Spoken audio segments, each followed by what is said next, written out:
Gente, vamos tratar das questões da prova da segunda chamada, tá? De contratos. A primeira questão, ela pede disserte sobre a função social dos contratos, relacionando aspectos constitucionais e civis, bem como a importância e consequência deste princípio para as relações jurídicas privadas. Fundamente.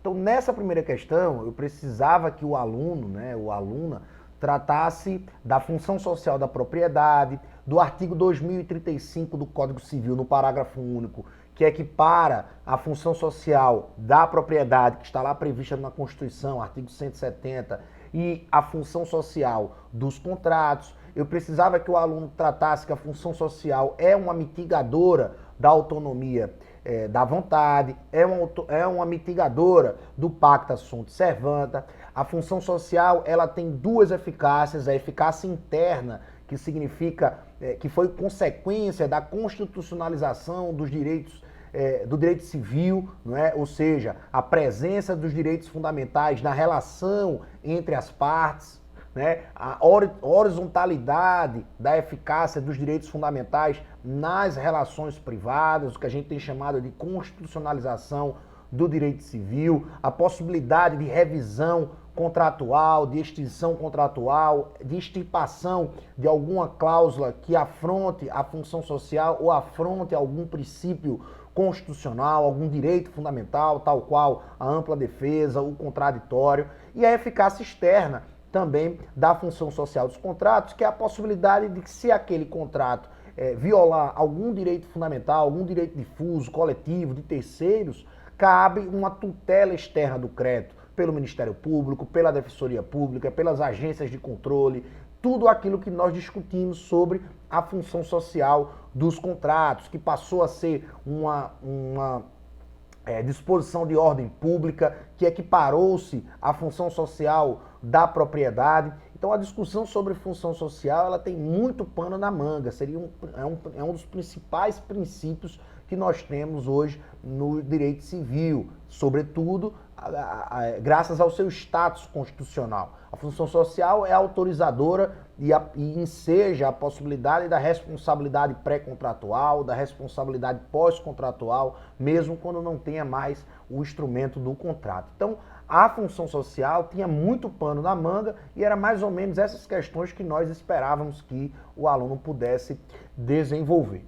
Na questão número 2, a questão número 2 trata de a Casa de Shows do Sertão, localizada no município de Afogados, realizou contrato com a produtora do cantor Bildo Piseiro para as festas de final do ano, no valor de R$50 mil.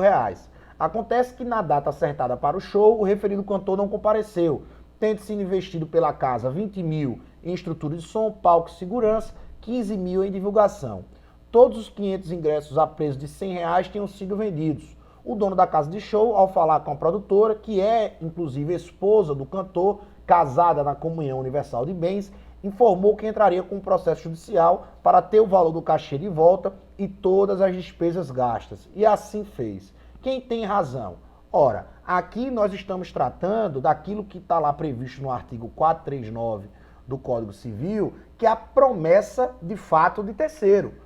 Ou seja, quando nós estudamos o princípio da relatividade dos efeitos contratuais, nós estudamos a estipulação em favor do terceiro, a promessa de fato de terceiro e a promessa de fato de terceiro, a estipulação em favor do terceiro e deixa eu lembrar, e o contrato com pessoa a declarar. Por quê? Porque o princípio da relatividade dos efeitos contratuais, ele diz que os contratos, eles têm, na verdade, em regra, os efeitos que valem apenas entre as partes. Mas essas três hipóteses legais são situações em que o contrato é firmado entre alguns contratantes para que um terceiro possa cumprir a obrigação, no caso da promessa de fato de terceiro, para que um terceiro seja beneficiário, no caso da estipulação em favor do terceiro, contrato de seguro, ou no contrato com pessoa declarar, que a pessoa apenas vai informar no prazo legal quem é o sujeito que vai estar ali submetido às obrigações e aos direitos atinentes àquele contrato.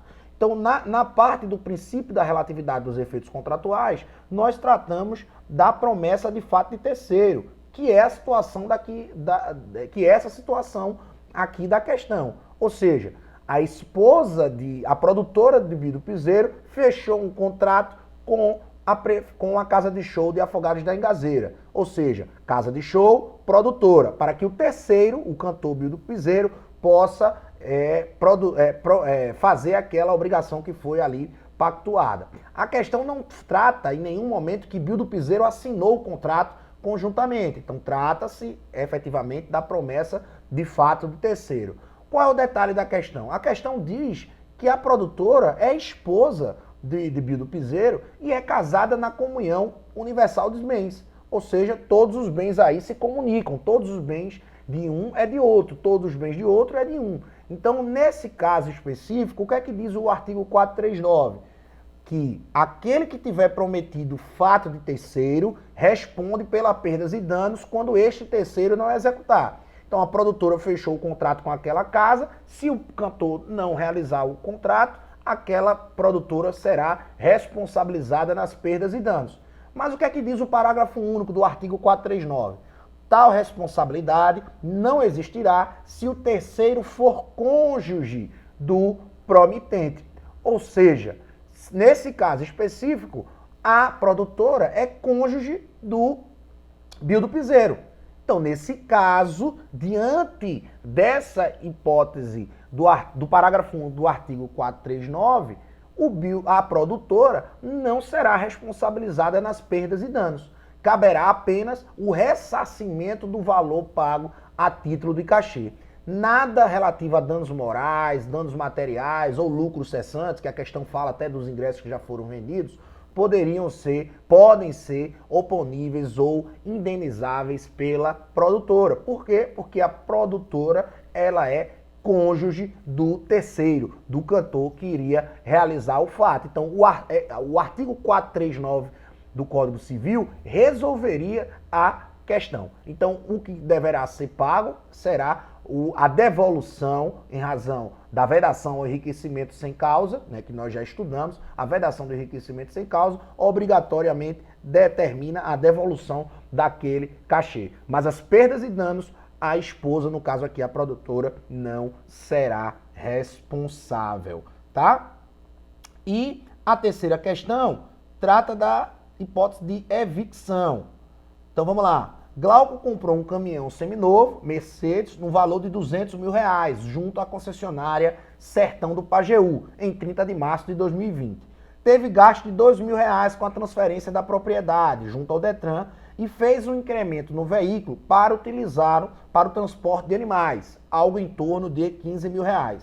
Na primeira semana de maio, Glauco foi contratado pelo professor Jonas para fazer o transporte de 70 caprinos para a Feira do Agronegócio no município de Itabira e recebeu adiantado R$10 mil para o serviço. Vamos lá, primeira relação, Glauco comprou um caminhão junto à concessionária concessionária Sertão do Pajeú. É uma relação. A outra relação foi o contrato que Jonas fez com o Glauco para o contrato de transporte, tá bom? Do transporte de carga, no caso desses caprinos. Quando estava se dirigindo à feira, foi parada por uma blitz da Polícia Rodoviária Federal, que ao vistoriar o caminhão, identificou que aquele veículo tinha tido chassi adulterado e, na verdade, era propriedade do Dr. Manuel, médico em Serra Talhada, que já havia prestado queixa em janeiro do roubo do caminhão. A PRF apreendeu o caminhão e mais da metade dos animais acabaram falecendo por falta de alimentação. Glauco teve que ressarcir integralmente o valor do serviço contratado, bem como pagou R$300 mil a título de dano moral, material e lucros cessantes a Jonas. Né? A gente aqui não discutiu o contrato de transporte, mas aqui a questão já está dizendo que Glauco teve que pagar esses valores em relação ao contrato de transporte, porque Jonas perdeu a sua mercadoria e não teve o contrato de transporte cumprido. Ato contínuo, Glauco entrou na justiça contra a concessionária, pleiteando o ressarcimento pelo valor pago pelo caminhão, mais as despesas de registro e transferência da propriedade, da adaptação do veículo e do que gastou para pagar a Jonas. Os advogados da concessionária, em sessão de mediação, informaram que o cliente tinha a obrigação apenas de ressarcir o valor pago no caminhão. Quem tem razão? Ora, nós estamos diante justamente da evicção. Evicção, que é quando uma pessoa perde um determinado bem por determinação judicial ou também por decisão da administração pública, em razão de que aquele bem é de propriedade de um terceiro. Então nós estamos diante da evicção. Então a primeira coisa que você deveria fazer é abrir o código no artigo da evicção. Artigo 447.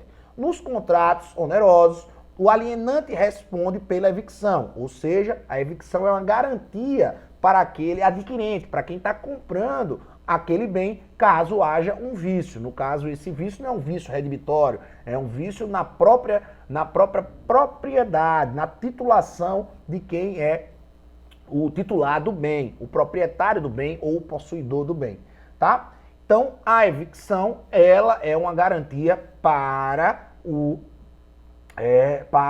adquirente. E aí estabelece o seguinte: quando nós temos uma situação dessa, o adquirente, aquele que comprou, no caso o Glauco, que comprou o caminhão perante a concessionária Sertão do Pajeú, ele vai ter direito a quê? Aí era só analisar o artigo 450 do Código Civil, logo em seguida, que trata da situação de evicção.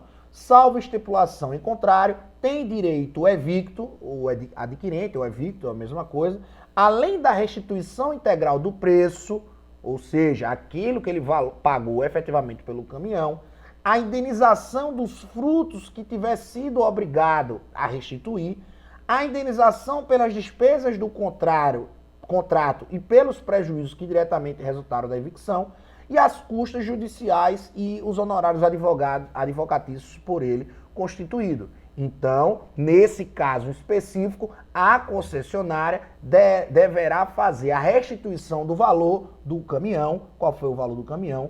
O valor do caminhão foi de R$200 mil, mais os R$2.000 da transferência da propriedade junto ao Detran, mais os R$15 mil de adaptação que foi feito no carro, no veículo, que são as benfeitorias, e mais ainda o que ele pagou a título de indenização perante Jonas no contrato de transporte. Por quê? Porque nesse caso em específico, esses gastos, eles foram originados em razão da perda do bem naquele momento em que a autoridade policial apreendeu o veículo. Então, nesse caso específico, quem comprou, Glauco, deverá ter direito a todas essas verbas que foram pleiteadas pelos advogados, tá bom? Então, a questão não fala nada de que Glauco tinha conhecimento de que o bem poderia ser litigioso ou que o bem poderia ser roubado. Então, nesse sentido, não caberia nenhuma eximir de responsabilidade do alienante, porque a questão não fala que Glauco tinha conhecimento ou saberia de que aquele bem teria sido roubado, tá bom? Então, essa é a resolução da terceira questão.